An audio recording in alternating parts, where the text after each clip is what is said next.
बात विद्यार्थियों, हम रस के बारे में पढ़ रहे हैं, उसके उदाहरण देख रहे हैं विभिन्न रसों के।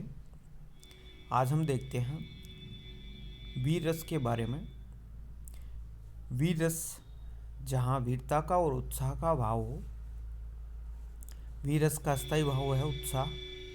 जिस जिस काव्य पंक्तियों में उत्साह नामक स्थायी भाव दृष्टिगोचर होता है, वहाँ वीर रस का विधान होता है। यहाँ एक उदाहरण है। जय के दृढ़ विश्वास युक्त थे दीप्तिमान जिनके मुखमंडल, पर्वत को भी खंड खंड कर रजकण कर देने को चंचल, फड़क रहे थे अति प्रचंड भुजदंड शत्रु मर्दन को विह्वल, ग्राम ग्राम से निकल निकल कर ऐसे युवक चले दल के दल। यहाँ युद्ध वीर, यहाँ वीर रस है और वो भी युद्धवीर। वीर रस के भी प्रकार है, युद्धवीर है, दानवीर है, दयावीर है, कर्मवीर है। और इसमें यहाँ वीरता दिखाई गई है। और उत्साह नामक स्थायी भाव, आश्रय यहाँ वो सभी युवक हैं जो ग्राम ग्राम से निकल निकल कर ऐसे युवक चले दल के दल, वह जिनके हृदय में वीर रस उत्पन्न हो रहा है। आलम्बन यहाँ शत्रु है। आलम्बन यहाँ शत्रु है। और ये भी ध्यान रखना है कि जो शत्रु आलम्बन है और उसकी शत्रु की जो चेष्टाएं होती है वो उद्दीपन विभाव होती है। आलम्बन विभाव शत्रु, उद्दीपन विभाव शत्रु की चेष्टाएं और वहाँ का वातावरण। और अनुभाव है आश्रय की चेष्टाएं। आश्रय की चेष्टाएं यहाँ बहुत सारी हैं, जैसे मुख का दीप्तिमय होना। ये जय के दृढ़ विश्वास युक्त थे दीप्तिमान जिनके मुखमंडल, और भुजाओं का फड़कना, फड़क रहे थे अति प्रचंड भुजदंड शत्रु मर्दन को विह्वल। और यहाँ संचारी भाव हर्ष, चपलता, आत्मविश्वास। हमें उदाहरण समझ में आना चाहिए और उसको रस के विभिन्न अवयवों में स्थापित करना। दूसरा है कालिए नाग को देखकर श्री कृष्ण का जोश में आना। यहाँ भी उत्साह भाव। स्वजाति की देख अति दुर्दशा, विगहरणा देख मनुष्य मात्र की, निहार के प्राणी समूह कष्ट को, हुए समूह तेजित वीर केशरी, हितेषणा से निज जन्म भूमि की, अपार आवेश ब्रजेश को हुआ, बनी महाबंक गठी हुई भवें, नितांत विस्फारित नेत्र हो गए। यहाँ भी रसवीर। यहाँ स्थायी भाव उत्साह, वीरस का स्थायी भाव उत्साह। आश्रय यहाँ श्री कृष्ण है, क्योंकि यहाँ पर श्री कृष्ण के हृदय में वीरस की उत्पत्ति हो रही है। आलम्बन यहाँ कालिया नाग है। कालिया नाग को देख करके श्री कृष्ण के हृदय में उत्साह नामक स्थायी भाव उत्पन्न हो रहा है। कालिया नाग आलम्बन है। और कालिया नाग कुछ चेष्टाएं करता है, वो उद्दीपन विभाव में आता है। और आसपास का वातावरण, जैसे स्वजाति की दुर्दशा, मनुष्य मात्र की विगणना और जन्मभूमि की हितेषणा। अनुभाव श्री कृष्ण की चेष्टा है, यानी आश्रय की चेष्टा है। भुवों का बंकिम होना, नेत्रों का विस्फारित होना। और संचारी भाव हर्ष और चपलता, जो पानी के बुलबुलों की मानंद आते और जाते रहते हैं। एक और उदाहरण वीरस का, यहाँ भी युद्धवीर है। मैं सत्य कहता हूँ सखे, सुकुमार मत जानो मुझे, यमराज से भी युद्ध में प्रस्तुत सदा जानो मुझे, हे सारते हैं द्रोण क्या आवे स्वयं देवेंद्र भी, वे भी न जीतेंगे समर में आज क्या मुझसे अभी। यहाँ अभिमन्यु कहते हैं यह कथन। वीरस का स्थायी भाव उत्साह है, ध्यान रखना। और जिसके हृदय में उत्साह भाव जागृत होता है वो आश्रय है। और यहाँ आश्रय अभिमन्यु है। अभिमन्यु के हृदय में जो उत्साह नामक स्थायी भाव पैदा हो रहा है, जागृत हो रहा है, उसका कारण द्रोण आदि कौरव पक्ष के वीर है या कौरव सेना है, वही इसके आलम्बन है। और आलम्बन या कौरव पक्ष या द्रोण की जो चेष्टाएं हैं वही उद्दीपन विभाव हैं, जो इसमें कथन में नहीं है, इसलिए उसने उद्दीपन विभाव नहीं लिखा है। अगर पूरा हम पढ़ेंगे तो उसमें आएगा उद्दीपन विभाव। और अनुभाव अभिमन्यु के वचन है जो बोल रहे हैं। और संचारी भाव गर्व, हर्ष, उत्सुकता, जो उत्साह में आवश्यक है। संचारी भाव 33 में से 3-4 उत्साह, स्थायी भाव भी क्या, संचारी भाव भी यहाँ प्रस्तुत है या मौजूद है।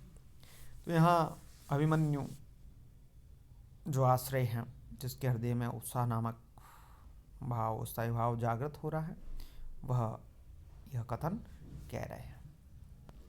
आगे हम देखेंगे अगला रस, रौद्र रस। रौद्र रस का एक उदाहरण है जहाँ पर क्रोध, जिस कविता में या कहीं हम देख रहे हैं, सुन रहे हैं, वह क्रोध की बात होती है, उसमें रौद्र होता है। श्री कृष्ण के सुन वचन अर्जुन क्रोध से जलने लगे, सब शोक अपना भूल कर कर्तव्य युगल मलने लगे। संसार देखे अब हमारे शत्रु रण में मृत पड़े, करते हुए यह घोषणा वे हो गए उठकर खड़े। उस काल मारे क्रोध के तनु कांपने, उनका लगा मानो हवा के जोर से सोता हुआ सागर जगा। मुखबाल रवि सम लाल होकर ज्वाल सा बोधित हुआ, प्रलयार्थ उनके मिश वहाँ क्या काल ही क्रोधित हुआ। अर्जुन के कथन, अर्जुन का यह व्यवहार, कैसे वो क्रोधित होते हैं, श्री कृष्ण के वचनों को सुन करके श्री कृष्ण को समझाते हैं। यहाँ तब आश्रय अर्जुन हैं, क्योंकि अर्जुन के हृदय में क्रोध है, स्थायी भाव क्रोध जागृत हो रहा है, तो रौद्र रस की निष्पत्ति हो रही है। आलंबन यहाँ कौरव है और उद्दीपन अभिमन्यु का वध है, क्योंकि उस समय अभिमन्यु का वध हुआ है। और आलंबन सभी कौरव है, उन कौरवों को देख करके आश्रय अर्जुन के हृदय में क्रोध नामक स्थायी भाव का जागृत हो रहा है और वहाँ रौद्र रस की उत्पत्ति हो रही है। अनुभाव यहाँ हाथ मलना, घोषणा करना, मुख लाल होना, तन कांपना, ये सभी उस काल मारे क्रोध के तनु कांपने उनका लगा। और संचारी भाव जो क्रोध के लिए आवश्यक है, उग्रता वगैरह, यह रौद्र रस से संबंधित है। दूसरा उदाहरण भी हम देख सकते हैं। माखे लखन कुटिल भई बोहें, रदपट फरकत नैन रिसोहें, कही न सकत रघुवीर डर लगे वचन जनुबान, नाई राम पद कमल जुग बोले गिरा प्रसाद। यहाँ रौद्र स्थायी भाव क्रोध आश्रय लक्ष्मण है। आलंबन जनक के वचन है, जब जनक ने कहा कि यहाँ ऐसा कोई वीर नहीं जो इस धनु को तोड़ सके। उद्दीपन जन्म के वचनों की कठोरता है। और अनुभाव भोहें टेढ़ियों ना ओठ भड़कना, नेत्रों का शिशु न माने लखन कुटिल भई भोहें, रद पट मर फरकत नैन रिसोहें। और संचारी भाव यहाँ अमरस, उग्रता इत्यादि है। तो यह जनक का दरबार है। जनक के कथन कटु वचन सुन करके लक्ष्मण के हृदय में क्रोध नामक स्थायी भाव जागृत होता है, तब वो आश्रय कहलाते हैं। और वहाँ आलंबन, उद्दीपन और अनुभाव, ये सभी भावों विभावानुभाव व्यभिचारी संयोगाद रस निष्पत्ति, इन सभी के संयोग से रस, रौद्र रस की निष्पत्ति होती है। तो हम इस प्रकार सभी रसों के उदाहरणों को ध्यानपूर्वक अध्ययन करेंगे और एक एक उदाहरण हमें याद होना चाहिए, ताकि जब भी परीक्षा में आए तो हम वह उदाहरण लिख सकें। और